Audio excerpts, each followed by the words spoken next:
These are some of the tasks that it can do, and we built on that in our whiteboard. But what AI cannot do, and that's really important, it cannot build those real relationships. Some of your clients might have voice assisted agents on their phone lines. Yes, I was ringing a company in Galway a couple of months ago, and I got their conversational assistant, and she was great. She was able to remake my appointment on a Saturday when the salon was closed. And then they called me on Monday going, Joanne, we have a note here that you changed your appointment. Did you want to change your appointment? I'm like, your assistant just did it, your AI assistant. She goes, you wouldn't believe the amount of complaints we're getting. But I was like, no, I appreciate her. I could do it on a Saturday evening when you weren't open. So that was fine for me, but a transition for some customers that was too much. But the relationship that you have with your colleagues, with your partners, and with your customers, that stays. Also, it can't read the room, right? It's sycophantic by nature. These models are trained to please. And you've probably heard the term hallucination. Why do you think AI models hallucinate, which basically means they make things up or they lie? Anyone want to attempt a guess?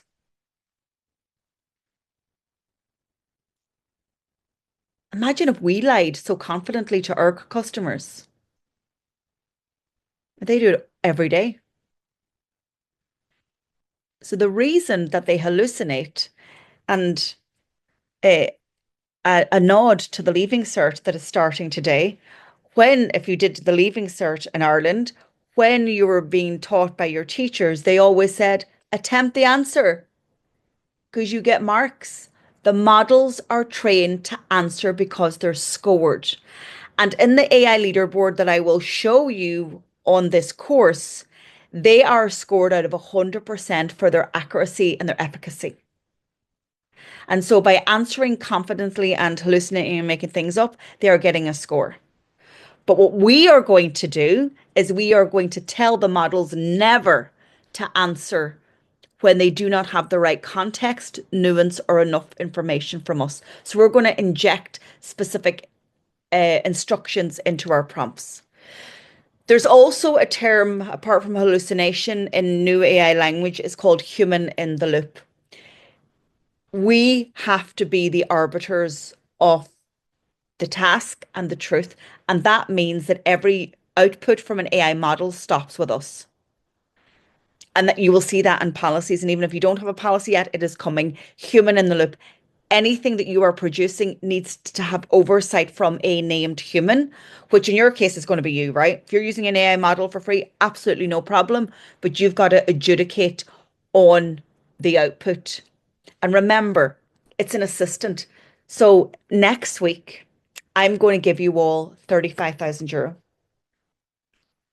Yeah, 35,000 euro, and you are going to hire an assistant to work alongside you. Okay. But you're always going to be making the judgment call. They can't negotiate value, pricing, an FM campaign with digital audio as an add-on added value. Yes, it can brainstorm with you on what might be relevant, but to understand the context and the nuance of the Irish audio market, it's actually probably learning it a little bit more because more of us are now using the models. But probably 3 years ago, I'd say when ChatGPT came out in November 2022, and you asked it specific questions about, sales in the Irish commercial radio landscape, its level of output might not be so great. But 3 years on, it's got the radio sector using the model, and so it's learning from that. And the accountability that I mentioned. So if the models like ChatGPT, Gemini, Claude, Perplexity, Copilot are trained on everything on the internet, how do you think it upskills itself in the moment? So let's say, it's trained everything on the internet from with all the model release, let's say from March 1st. So March 1st, it's all up to date with everything on the internet. Yes, it is scraping information off the internet to train itself. How does it become more intelligent and more valuable to us from 1st I of assume by March? using I assume by using other people's, like if I put something into it, it's learning from me and then it'll use that if it's talking to Alex or whoever, like. Precisely. We are the product. Just like when Facebook came out with free Facebook, we were the product. All our ideas, all our comments, what we scroll by, what we stop to scroll on, what links we clicked, how much we watched a video, all of that is pattern recognition, or actually, all of that is collecting data and using it then for more precise pattern recognition because AI is probability. And for somebody who failed junior cert maths and still have nightmares about it, it is maths. Probability is maths. It's predicting the next probable word, line of code, a pixel in an image. That's what it is. It's probability. So Aileen is absolutely right. As we are using the models and giving it feedback, it's got a thumbs up and thumbs down, right? And then we have conversations with it to say, oh, yeah, not that, but I like that. And here's why I like that. We are training the models. And that is why ChatGPT is going to give free paid licenses to millions of people in India because they want to win the AI race because their models will be smarter. Yeah. Okay. So it can't do. Is there any other things in your role that you would say AI cannot do beyond that? Where you would have a line or where you think it couldn't replace you or augment your role in any way? What are we missing? Wine dying clients. Oh, nice one, Mark. Yeah, it can't. Or pay the check, pick up the Yeah. bill.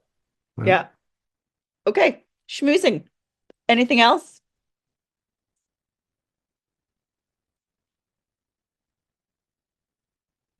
What can't it do?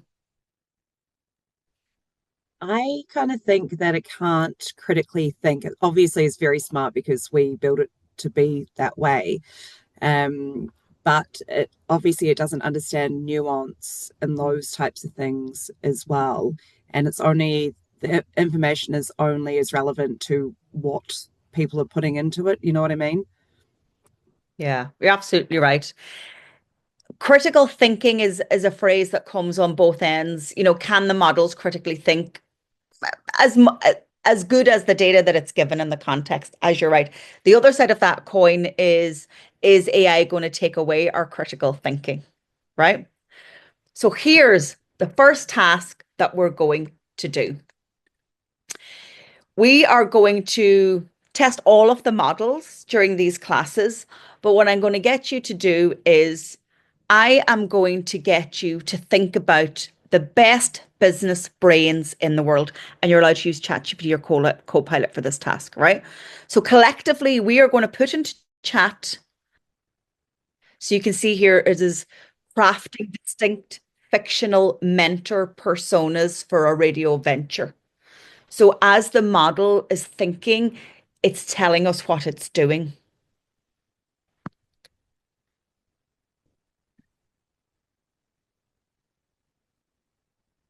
Yeah, you've got your own custom assistant. Love it. Alex is using ChatGPT paid version. Fantastic. Yeah, and it's on trained on GPT 5.1. Nice. ChatGPT Copilot Claude Bowerbot. Lovely. Nice mix. If anyone wants to use Gemini or Copilot, we've got a Copilot there. Good. So if anyone wanted to use,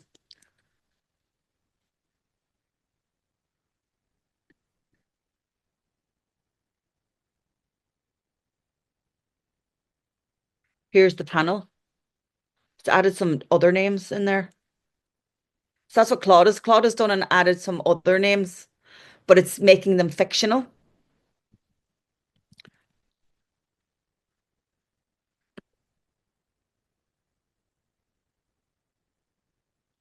So I'm saying I'm a commercial radio station manager um, in existence for 25 years in Ireland. So I'm not going to name it. I'm going to keep my prompts fictional.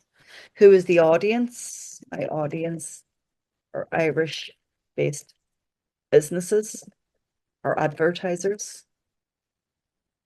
What stage you at now? Okay, I've said it's 30, 25 years old. Uh, Two core goals: increasing digital audio revenue to expand our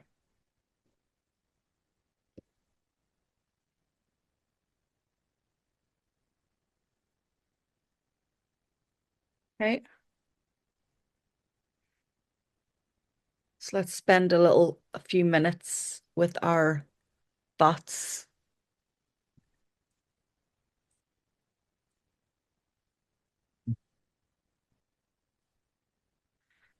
You see Claude is saying to me, bring a real life problem to the panel.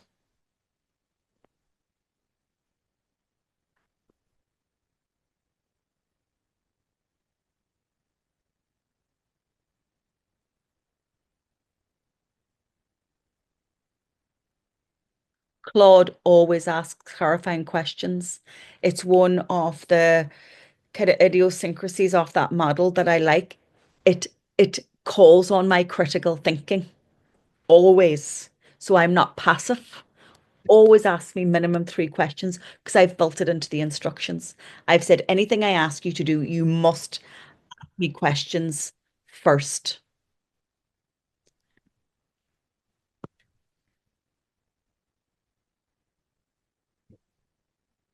So let's ask a question.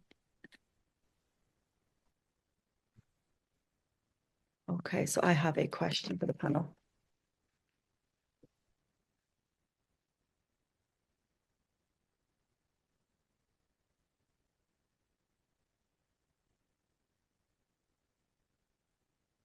Look at them. They're all sitting down around my boardroom table. They're all seated. Thanks very much, lads. What's my question? Ooh, what's my question?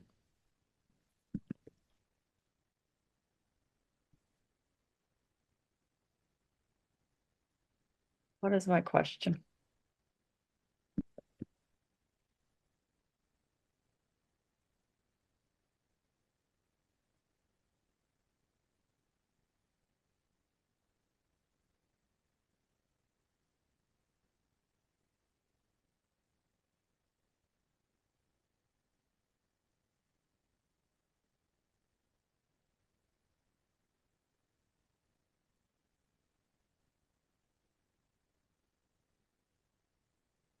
Oh, I'm saying I want to target one of Ireland's top airlines. We have like two. And for a World Cup campaign, we've had initial discussions about budget, but no deal signed. Our creative and business team are working on a pitch. We have ideas, but I'd like yours.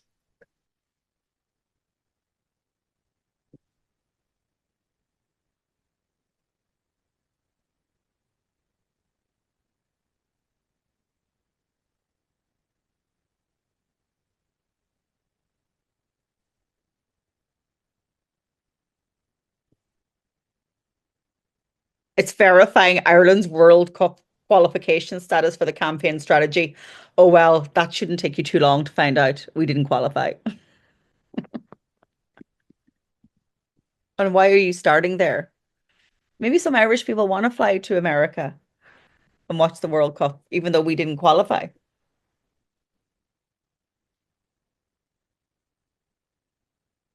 But that's a good qualification of information before it made any assumptions, because they will not, and Ryanair does not fly internationally, right?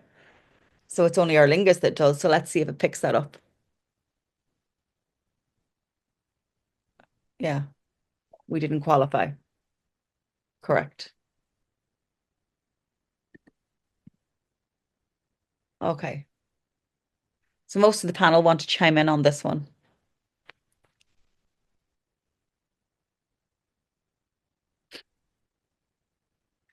If your idea is support the boys in green, bin that idea. Okay, that's not very.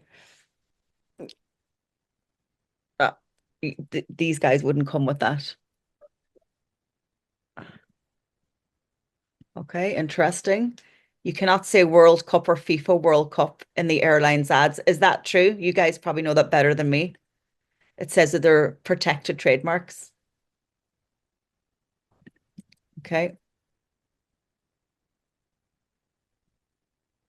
Yeah, they don't want a football campaign. They want a seats filled campaign. Yeah.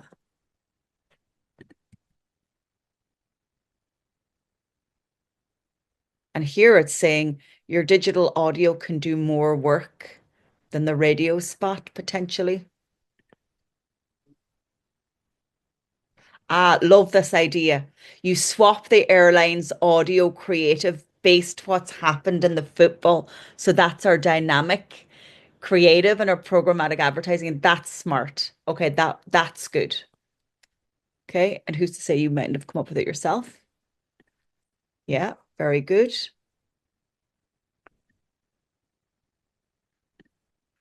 Drive time and breakfast around match days are gold. Late night after a big game is underrated. It's in the US this year. So the time difference in Ireland. Maybe we wake up to breakfast to find out what happened. I'm not sure. Drive time pre-promos. Okay. So that's what I did. Let me see what I have in chat. Mark says, oh, Max the Clock Callahan programming and on air. Don't pitch World Cup coverage sponsored by airline. Pitch emotion. Irish people traveling, watching, hoping, celebrating, commuting, and crying into their pints on the way over. So we didn't make it through. Max's campaign should own the fan journey, not just match updates. Yeah, absolutely. The fan journey. That's going to be one story, isn't it, of the World Cup? What Irish fans have traveled? Who are they supporting? Interesting. So what is your panel like? And did you ask it a question? What's your thoughts on this approach?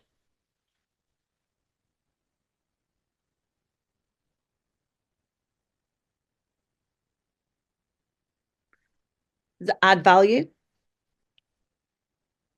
Yeah, some of what it comes back with actually makes sense. Like it's kind Mhm. of fairly like oh, that's actually a good point, or yeah, you could use that. So it kind of does. It's an interesting way of getting the information back. So you get all these different opinions, and you kind of pick the Hmm. different bit from each one. Of like, I kind of actually just asked a random thing about if I had to resell a property, like what would you recommend? And it kind of came back with. Oh, don't just sell that, sell an ecosystem around it, which I've heard so many times, and this is clearly why the ecosystem thing is just an AI thing Hmm. and whatnot. But then you're going like, actually, there's some nice stuff in that if we had some of those products that are that are like going, oh, sell something in the app. I'm like, there's nothing like that in the app. Yeah. But some of the other bits and pieces, and it's like one of them gave me, oh, I target. Where's it gone? I like gave me a list of like tier one, tier two, and tier three targets, which looking at it now, I'm like, actually, probably not wrong. Like I discounted a few of them for different reasons that I didn't put into this, like for like as in for context, I didn't go, I can't Yeah. take this kind of an advertiser on this property. I can't take this kind of advertiser. I already have one of these over here, so I Yes. can't take someone over Yeah. there, like for clashes and things. Yeah. So Yeah. without giving it that information, it's kind of spat out stuff that I'd be like, actually, probably not wrong with any of this. And some of it is a bit kind of like stuff I already know, but then other bits you're like, actually, that's kind of interesting, or Mm. like the kind of thing that you'd be interested in including if you were to kind of start putting it into use and into a deck here and kind of put it to people. Hmm. And you can see the prompt that I gave you was assembling a panel. If you had more time, you would think this out. And also, you would be giving it much more context. As you said, Ross, you would be able to say, well, my inventory is taken here. I have competing advertisers here. So, and you would give it that context in a real life scenario. But what you're doing here is you're getting the AI to think and produce like some of the best minds in the business. But in order for them to act, they need a lot of context. and what I would be doing next week is we would be taking this panel in behind a paywall of an AI model and training it on your data. Now you guys could do that in BowerBot. I'm thinking, can I ask a question if you're allowed to answer? Does BowerBot only work on the internal corpus of knowledge that is Bower, or is BowerBot allowed to go to the internet? Or do you have two options? Does anyone know? I think it's allowed to go to the internet, is it? But it's I think it can take stuff from the internet, but it can't put Yes, anything we put into it up yes. there. So you have the best of both worlds. This is Yeah. brilliant. So you have BowerBot has the best of both worlds. It's been trained on the intellectual property of Bower. So it has the history, the archive, and the context of all the campaigns that you've run for all different clients, and it can ideate from that. So it has great context and nuance. do you run the risk here though if you're relying on, and this I suppose agreeing with what you said is that the more context we give it, the better. But it's kind of making this panel the responses up based on what it can glean from the internet on this panel's mindset, we'll say, best minds. But Yes. we still can't take. It's not fact. It's almost going back to your not that it's lying, but it's it's the hallucination point. Do you know what I mean? Can you trust it? Couple of things there. I think there's a couple of questions in your question. Number one, can you trust it? We would add into our instructions that any information that it gives us, it needs to cite its sources and fact check before it comes back to us. So we'd add that in. The second part then is the panel is bringing their opinions based on their experience, and it's up to us to challenge it. Yeah. And then third, yes, it is being trained on your material. You're creating a mentor or a council of experts trained on your own material, but for the reason of critical thinking, as opposed to passive chatbot, lame answer, because it just spits out everything. You can see Claude thought for a little bit longer than it normally would. So that aside, what other concerns would you have about this way of working with an AI model?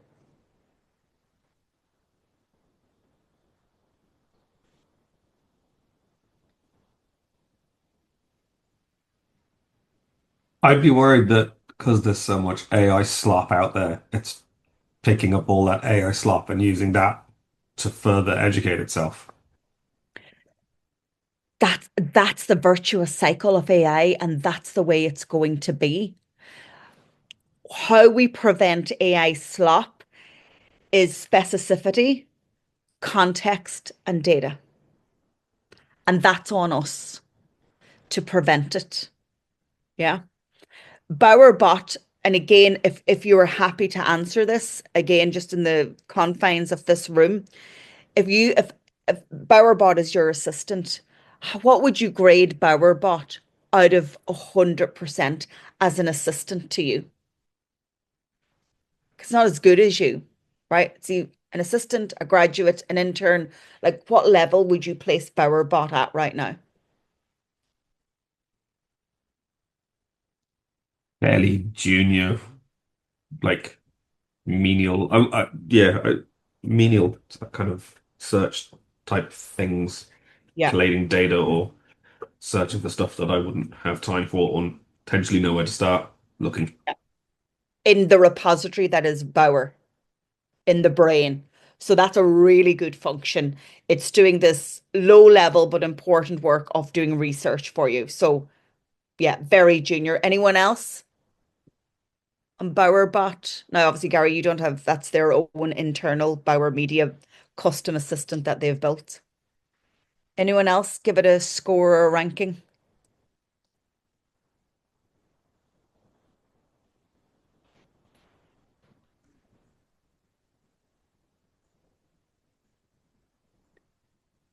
I'm not answering for no reason that I just don't use it. So I Oh, don't there know. you go. There you Yeah, go. I personally don't use it. Yeah, you can't adjudicate on it. No. Yeah. the goal is that AI, wherever your model you're using, whatever custom bot you're using, will create drafts to about 70% if you were grading out of 100, right? So we should, when we feel underwhelmed, that's okay. That's the job of it, is to bring it so far to create that efficiency and to reduce the timeline of you having to do it. And I'm conscious of the others in the room, Gary, Yvonne, and Aileen. What we are talking about here, which is actually what you guys could do, and what I'm going to show you next week, is you could have KCLR bot, Galway Bay FM bot, and Aileen, are you Southeast Radio or Beat? So you could have your bot and your bot. Southeast Radio, yeah. Sorry, I'm having connectivity issues. No, no worries at all. Southeast Radio. So essentially, what we do is we combine an AI model, so ChatGPT or Copilot or Claude or Perplexity, right? That's the technology. And we treat it in all of the intellectual property that is in the station. So imagine ingesting the model, ingesting everything on your SharePoint, everything on your emails, right? Everything on your slide decks, recorded meetings. You're probably thinking, Joanne, what about the security? That sits on a local server inside the station. It's what we call a custom, a narrow language model. It's trained on just the knowledge and the proprietary information of that station. And so what we're moving from is a general AI model into a model that sounds, speaks, and thinks like our business. That, my friends, is when you get exponential value and return. Okay. So that's where I'm going to take you next week. Today was to prime you, but what I'm going to do is going to give you a break.